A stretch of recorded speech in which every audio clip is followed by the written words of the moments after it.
Magandang araw mga ka-tracker, welcome sa ating YouTube channel vlog. For this video, ipakita ko lang sa inyo itong unit na ilalabas namin ngayong araw. Ito po ay Isuzu forward 6-wheeler cargo drop side body with boom crane. Ayan po yung itsura niya, fully repaint po, fully recondition. Ayan, may air condition po yung cab natin, complete electrical lights and accessories. Ayan, pasilip ko po sa inyo para magkaroon kayo ng idea sa mga unit namin. Naka-register, may plaka na yan. Ayan, ang capacity niya yan 8,500, 4,250 naman yung capacity niya. Ito yung loob, naka-upholster na yung mga upuan, naka-floor matting, may libre tire range. Ayan, tapos ayan, brand new dashboard, kompleto yung loob, 7-speed manual transmission, may aircon po yan mga ka-tracker. Ayan, kompleto, na-detailed yung loob, malinis. Tapos ito yung gulong natin, 6-wheeler, 6 studs, tubeless, steel rim.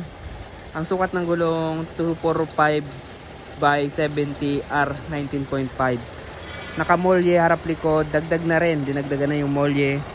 Ayan po, dagdag molye na para kayang-kaya niyo yung mabigat na kargahan. Tapos sa crane naman, Japan Surplus boom crane. Ito dati tong wing van ginawang drop side with boom. So patong crane attachment, Tadano boom crane 3 tonners, 4 section yan. Brand new battery na rin. Tapos 3 layers running guard hanggang likod na po. So ito yung drop side. Ayan, aluminum drop side, steel flooring na rin. Ayan, all steel na rin ito mga ka-tracker. Ayan, ayan po, naka auxiliary lip spring po yan. May toolbox.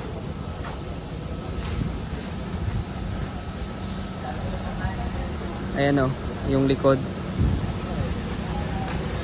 Ayan, naka-LED clearance light, may body signal light. Ayan, pogi na mga ka-tracker. So dito mga ka-tracker, kung wala tayong mahanap na body, or kung natipuan nyo yung truck at iba yung body, palitan na lang. So dito, nire-recondition namin yung mga unit namin dito. Ayan, as is condition lang, saka natin ipaparekon kapag napili na. Ayan, depende sa gustong pagkakayari ng kliyente natin.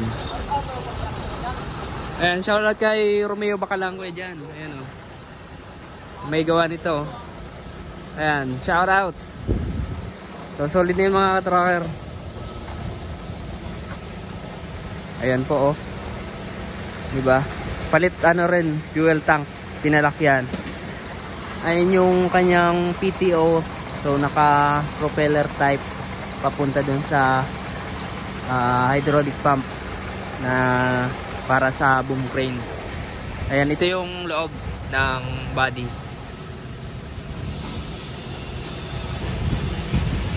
Ayan yung chassis, sariwa yung chassis dito. Ayan, ayan po yung chassis nya, maganda yung chassis. Ayan, diba, pogi na mga ka-tracker. Pwede na itong i-release ngayong araw. Ayan, nandiyan na yung driver. So bayad na ng aming kliyente. Ayan, kung naghahanap kayo ng Japan Surplus truck, punta lamang kayo dito sa Calipil Marketing Corporation, Barangay Mambugdes, Bacoor, Cavite. Ayan, paki-message ako sa aking FB page, Tracker Moto PH. Ayan, diba, pogi na oh. Ayan mga ka-tracker, ano pang hinihintay nyo? Kung nagustuhan nyo itong video na to, paki-like, share, and mag-subscribe na. Ayan, diba? Shoutout kay Rocky Jubic Acting from Mindanao. Ayan, Rocky Jubic Acting, shoutout sa'yo. At sa mga taga Bicol, ayan, sa mga kababayan ko.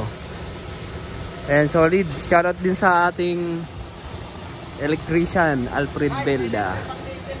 Ayan, may libre pang diesel yan. Ayan, magkakarga pa kami ng diesel para makarating dun sa ano nito, pupuntahan sa garahe, diba? Ayan o. And may warranty po yung ating unit dito, may warranty, kaya huwag kayong mag-alala. Pogi pa yung ano, contractor, yung gumawa, diba? Ayos. Ayos. Hawakan mo, Charles. So, libre to guys, libre to. Okay. Ano to, Euro 5 to. Oh? Ayan, ayan talaga mga ka-tracker. Ang ilalim nito Nirecon talaga yan. Tinignan yung lahat ng system niyan. Brake, clutch, transmission, makina, change oil. Ayan. Diba? Solid na. So dito lang tatapusin tong video na to. Maraming salamat. God bless. Bye bye.